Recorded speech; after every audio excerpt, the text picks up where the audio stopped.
चारों लेंसों neurology, psychology, mathematics और physics को एक साथ रखकर देखें तो थॉट से एग्जीक्यूशन और एग्जीक्यूशन से रियलिटी तक का सफर कोई रहस्य नहीं है। यह एक मैकेनिकल और सिस्टमैटिक ट्रांसफॉर्मेशन पाइपलाइन है। सबसे पहले बात करते हैं न्यूरोलॉजी की, यानी थॉट को न्यूरल वायरिंग में कैसे बदला जाता है। थॉट दिमाग में होने वाली न्यूरल एक्टिविटी है, लेकिन सिर्फ एक बार किसी चीज के बारे में सोच लेने से आपकी सोच सीधे आपके व्यवहार में नहीं बदल जाती। इसके लिए उस सोच का बार बार दोहराया जाना और उसके अनुसार लगातार एक्शन लेना जरूरी है। यही आता है हेब्स लॉ। सरल शब्दों में, जो न्यूरॉन्स बार बार एक साथ एक्टिव होते हैं उनके बीच कनेक्शन मजबूत होने लगते हैं। इसका मतलब है आप किसी विचार को जितनी बार दोहराते हैं और उस विचार से जुड़े व्यवहार को जितनी बार दोहराते हैं, उतना ही आपका दिमाग उस पैटर्न को मजबूत करता जाता है। इसके बाद आता है माइलिनेशन। जब आप किसी स्किल या एक्शन को बार बार प्रैक्टिस करते हैं तो उससे जुड़े न्यूरल सर्किट अधिक कुशल होते जाते हैं। यही वजह है कि शुरुआत में कोई काम बहुत सोच समझकर करना पड़ता है, लेकिन लंबे समय तक प्रैक्टिस के बाद वही काम ज्यादा तेज और ऑटोमैटिक महसूस होने लगता है। यानी विचार को दोहराइए, उसे एक्शन से जोड़िए और धीरे धीरे वही पैटर्न आपकी आदत और ऑटोमेशन का हिस्सा बन सकता है। अब आते हैं साइकोलॉजी पर। यहाँ सबसे बड़ा सवाल है, अगर हमें पता है कि क्या करना है तो हम लगातार करते क्यों नहीं? क्योंकि इंसानी व्यवहार में फ्रिक्शन बहुत बड़ी भूमिका निभाता है।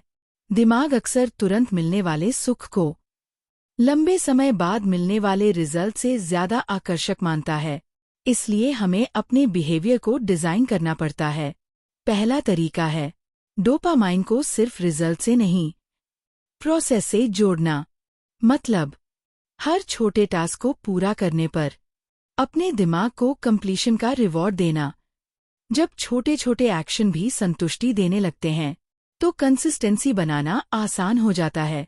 दूसरा तरीका है आइडेंटिटी बेस्ड हैबिट्स।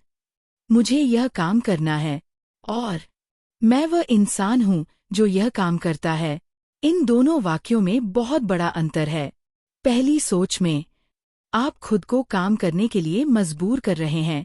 दूसरी सोच में वह काम आपकी पहचान का हिस्सा बन चुका है।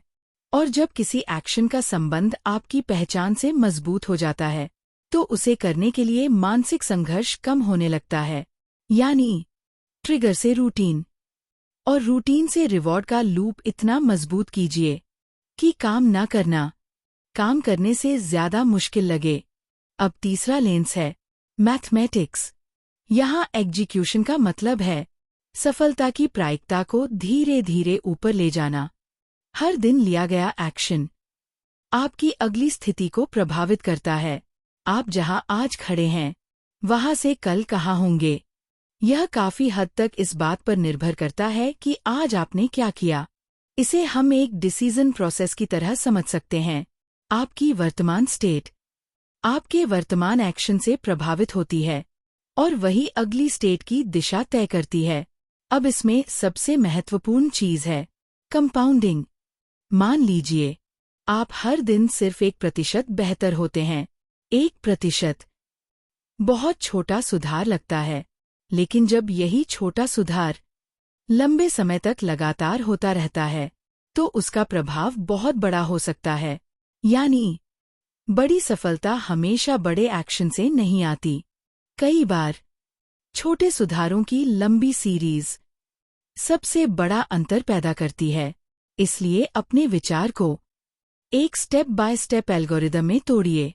क्या करना है, कब करना है, किस क्रम में करना है और एक स्टेप के बाद अगला लॉजिकल स्टेप क्या होगा। जब विचार एक स्पष्ट प्रक्रिया में बदल जाता है तो एग्जीक्यूशन ज्यादा व्यवस्थित हो जाता है। अब आते हैं फिजिक्स पर। यहीं से विचार वास्तविक भौतिक दुनिया में प्रवेश करता है। सिर्फ सोचने से कोई भौतिक वस्तु नहीं बनती, कोई सिस्टम नहीं बदलता, कोई परिणाम पैदा नहीं होता। उसके लिए वर्क करना पड़ता है, समय देना पड़ता है और एनर्जी खर्च करनी पड़ती है। फिजिक्स में वर्क को फोर्स और डिस्प्लेसमेंट से जोड़ा जाता है। सरल भाषा में, जब आप किसी दिशा में बल लगाते हैं और वास्तविक दुनिया में बदलाव पैदा करते हैं, तभी भौतिक परिणाम दिखाई देता है। इसे और सरल तरीके से समझिए। आपका विचार सिर्फ एक संभावना है, लेकिन जब आप अपने शरीर, अपने समय और अपनी एनर्जी के जरिए उस विचार पर काम करते हैं, तो वह संभावना व्यवहार में बदलती है। फिर व्यवहार परिणाम में बदलता है और लगातार परिणाम आपकी बाहरी रियलिटी को बदलना शुरू कर देते हैं। यहीं पर एंट्रोपी और वर्क एनर्जी की बात भी सामने आती है। किसी सिस्टम में एक नया ऑर्डर या स्ट्रक्चर बनाना आमतौर पर बिना एनर्जी के संभव नहीं होता। आपको लगातार इनपुट देना पड़ता है ताकि मन में मौजूद विचार वास्तविक दुनिया में एक नया स्ट्रक्चर बन सके। इसी संदर्भ में लैंडोर्स प्रिंसिपल भी सूचना और ऊर्जा के बीच संबंध की ओर इशारा करता है। लेकिन यहाँ सबसे महत्वपूर्ण बात यह है, आपके विचार की असली कीमत तब बनती है जब वह किसी वास्तविक प्रक्रिया और वास्तविक एक्शन में बदलता है। अब पूरे सिस्टम को एक पाइपलाइन की तरह देखिए। पहला स्टेज है विचार। यहाँ न्यूरोलॉजी काम करती है, आपके दिमाग में एक पैटर्न बनता है। दूसरा स्टेज है सिस्टम। यहाँ साइकोलॉजी काम करती है, आप ट्रिगर, हैबिट और रिवॉर्ड के जरिए फ्रिक्शन कम करते हैं। तीसरा स्टेज है स्ट्रैटेजी। यहाँ मैथमेटिक्स काम करती है, आप अपने लक्ष्य को छोटे छोटे स्टेप्स में तोड़ते हैं और लगातार सुधार को कंपाउंड करते हैं। चौथा स्टेज है एग्जीक्यूशन। यहाँ फिजिक्स काम करती है, आप वास्तविक दुनिया में समय, शरीर और एनर्जी लगाते हैं और वर्क को परिणाम में बदलते हैं। और फिर आता है यथार्थ।